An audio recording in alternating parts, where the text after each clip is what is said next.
Make her rob a motherfucking bank. Abysmal fawn, pyroclastic eye. Pretty cry through the revolution. Looking like a victimless crime. All trending excruciations, petty thefts. Hot swimming the halo cline. Small fire soak. Abyssal in my salinity.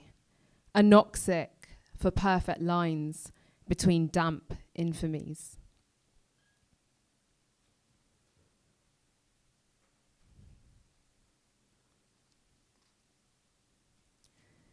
In more ways than one, I didn't choose to be here, screaming through the flag. A car passes behind me and makes the sound the angel of death makes. There's always one thick Asian in every white supremacist group. It's funny how they commit suicide to escape love, and we do it to escape them. Yes, we will burn down heaven and flood the fires of hell. So before I carry on reading, I just want to say thank you so much, everyone, for being here. And thank you so much to the 87 Press. Thank you to Zidi and Kashif for everything they've done for me. And also thank you to Sopo and Aisha Sheikh and the rest of the team. You're all amazing. Thank you so much. And also shout out to Chris. Thank you. So I'm going to read a few longer poems now. Tale. Hello, old lady. Riding ultramafic on the backs of tigers, gigacore type, a spine of solid supernova and seducing. Show me how to make eyes at the boys, eroto-hepatic extractions for laughs, with the daughters of the valley plaiting before and after, thick as ravens, smogging the sky with escape.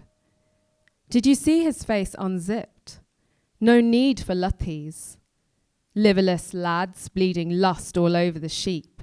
Ish contingent husband crowing the value of disaster and flight. The moment smashes a fan's phone on stage as I oil the vectors of emigre flummox on the pilgrimage of speculative luster, sly and unattainable syntropic plumage. As if synchrony could ever be our beauty standard, old lady. She says, all I can offer you is heat death, nuance, and terror. And I say, I'll take it. Again, like I always do. A soft touch when she swings the rope. And yet, in the hall of mirrors and down, of fluff and fucks, she is the warm hand of undercurrent unhinged from sequence. The calloused never mind of my passing through. Airports and apartments, rice fields and atmospheres, though she refuses to jump out of a cake or a box. Her line appears and disappears on my palm. A crack of black pepper, the thunder, the fault, line, the choke. Hold on, she commands, and I disfigure. Cryptophasic counting backwards, I hide, and she seeks faster than solar surf, unmothering herself with gerontic glee. How can it be this hard to stay still? She knows we can never have peace, and yet wants me to breach the wave with my breath, while she puts this moment here and here, a gasp, and I'm beached in no time. I can't pretend I don't cherish the forgery of her presence. There is only the one jig, and we do it well. Fireworks over the wall without the ticket, under the water, a fairground on fire with no wherewithal, never recovering from anything, and I'm jogging her memory on loop with the voice that we hate saying, what next? Hear the Thames groan in the night, unwaged and not sleeping, hours shifty, new boy needing gastric lavage. tossing and turning a trigeminal dash. The shit, the water, the cholera, the eels, the sludge, magic, the weapons, the teeth, and weird plastic, a balloon, and the bottled messages subtracting. And now, old lady, dressed as a rocket on Waterloo Bridge, ungoth me, trending with the cost of wings. So the next one I'm going to read is called G, which stands for Gasteranthus extinctus, which is the name of a really beautiful plant with an orange flower that ecologists thought was extinct, so they named it thus and then discovered that it existed. So, G.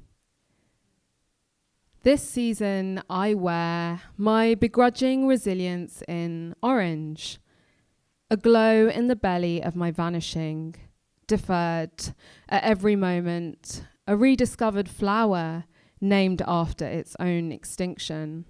Though I am no Lazarus, no miracle, clear-cutting for your recursive guilt and minus stain understory. I have been here all along, taking cover under wisped solidarity in due-pointed defiance while you were all so very sure I was dead. When I pass over the edge of the ridge, I will appear to you as an apparition while simultaneously reincarnating in an unknown location. All boy, all girl I could be, sea glass, peaches, jealousy. When the white man comes to take a sample, I'm hacked by his racializing whimsy, that haggling erotics of the specimen. There is limerence and yoke in the sound of trees being felled. Enter disloyalty of a haggling mist. I hush myself post-dryadic, post-woman, post-evil, processual lesser goddess. Come and go now they, all soil and somersault in blood of the sap kind, propagate themselves in this disgrow and disgust me. They can only say what runs green and or red doesn't matter as us in the way they think, though we turned blaze our forte anyway. Flickering sprouts fogged for safety and all split up but calling kin and beyond in a language of whispering beacons. Oh, you love me now, do you? Diligent herb, surprising petal, bruised verticality, chic cutting, filled with survivor epiphany, assimilating into my own ends, centinela finale on repeat. But surely you didn't think I'd go that easily, rolling my R's and falling my name. He looks into my eyes in stupid physiognomic spree, grunting, and I bite him. I will bite him until every end and then after, until the next one and again. Flail cyclical in not steam amid my jaw and my decisions. One of me will rub his face in it, while others go off to undulate or glimmer, drip, delight or covet.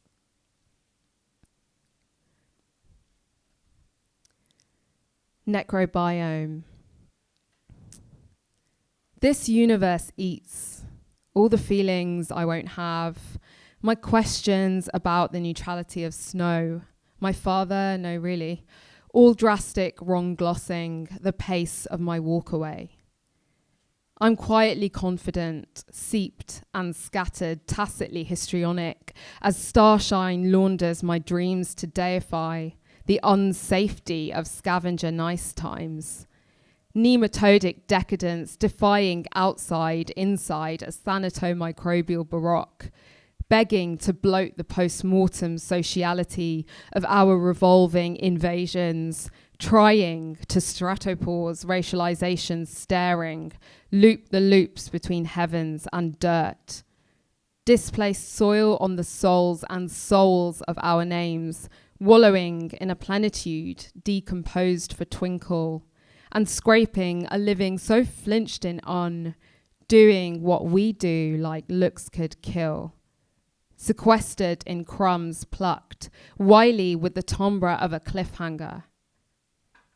Compacted with contrapuntal grief, weaponize our love as divine pestilence. The fugue or the plague comes as daggers to the heart or flecks of mud. Clear as revenge shrugged on the tips of our tongues, lethal snowflake. You cannot die if you never lived. But still, our kids die of mold inhalation to a soundtrack of politicians' crocodile tears and handshakes that make it rain and snow without the heating on. I sniff out future clandestine graves. Truly, you can't slip one past me in this elegant epinecrotics of dislocated we astral project into a coffee cup or tea leaves, and I will show you where to find the body. The bodies swishing my thoughts to tick, the microbial talk, and the maggots are hundreds of years old, rolling the timeline back to Surat, metabolizing iron ore, saffron, and dew wells, a succession of slumped indignities gyrating through famines and mycelial swash we remember. 40 girls chase the Raj out past the well, through the rasp of an old bone, on concrete now, forgetting her sons, but livid in the dashed magnitude of a more than resistance where grown men run from children in saris forever. Drop ship pretense to become bacterial freaking out in brown. Digesting ourselves to pollute space with flowers, can't get no putrefaction, the injustice of using old words for new things. Ribs sliding between motions of galaxies undiagnosed, our capacities stretch way beyond milk and reason. While all the world's ducks change their mind, I chance upon the earth's oldest snack and dry retch at tomorrow when the doctor will lie to me again, offering an experience of life backlit with the churn of recycled gloat. Tycoon universe sells my soul back to me, but I won't let the gripe flee, refuse to let it go. Only degraded things teach me to dance, like the sun setting for the first time. Before evaporating. Ghosting the motherland, its Janus faciality as echo in the round. A spectral leviathan lurking in hand-me-downs as postponement undresses behind a glass screen. In a mirror-ceilinged room I can't enter, though I shout, "What energy would it take to go out tonight?" My one chance leaving through the back door, probably because I threw a martini in their face, to cavort on swings at Ghalib recitals in Lahori Gardens, saying no to another and pearlescence, while I trot in the phase of a very dense shift, unhome alone on the coattails of unfinished business, snubbed by easy remembrance. Just pick up the phone and who even answers? Silence quacks me frosted in my salt era. Inhaling on the wrong note, barred entry by the bouncers, and coughing in the faces that impend over borderlines like balloons coming no further but farcical in the wind, like this way and that, or yes and no, but neither and both, while a felled angel loiters in the doorway, puking sparks on the threshold, throwing up their hands, saying, "Not me this time, just ordinary gravity." And because I am extremely old, information spills out without closure, but I hear that door of no return slam hard, extremal surface within event horizon, Volta frontier renting universe in two, black hole, original place, and the island at its heart. That is also its outside, or my in-house eternal refusing to kitschify our histories for their amusement.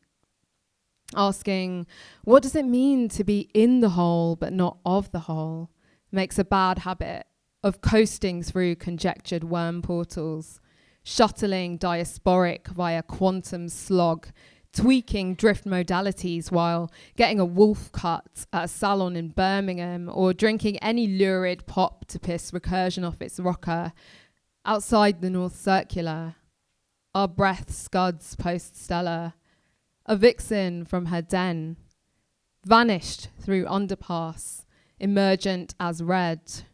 Radiation weaving vengeful through the suburbs, unstopped loping, leak flouting, low-key in the dark, street-lit saunter snarls, a trashed remedial sublime.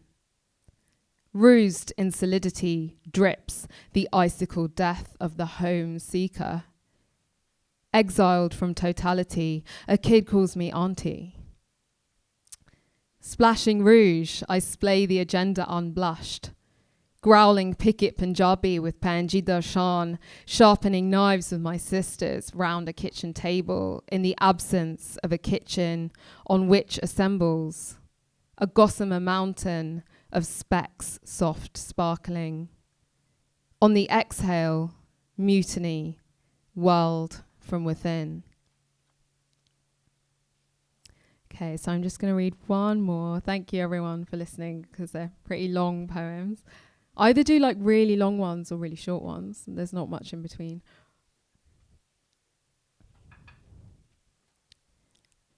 Prep convective. Pending with rain for now. Plotting. All fiend abstracting riposte. And ripped up on the tail of its own current, our vengeance gathers moisture, squandering the infinite put-downs in childless glances. We will give and give aside aloof technicity, disturb the atmospheric hardware of not caring with continuous cloud, puff the entrails of rays on our way, aim coning with the spirit of unnature. Irregularity in all directions. Low pressure, high stakes air circulates anguin as the coils of the cracking, is manifest as the hiss of life. We poison the hypocrisy of knowledge and subsume toxic for low barometrics, hugging. Surface clout abides by, can't stop Coriolis force, never negligible, not about worth anymore, but humidity, lascivious with the bloodlust of thunder.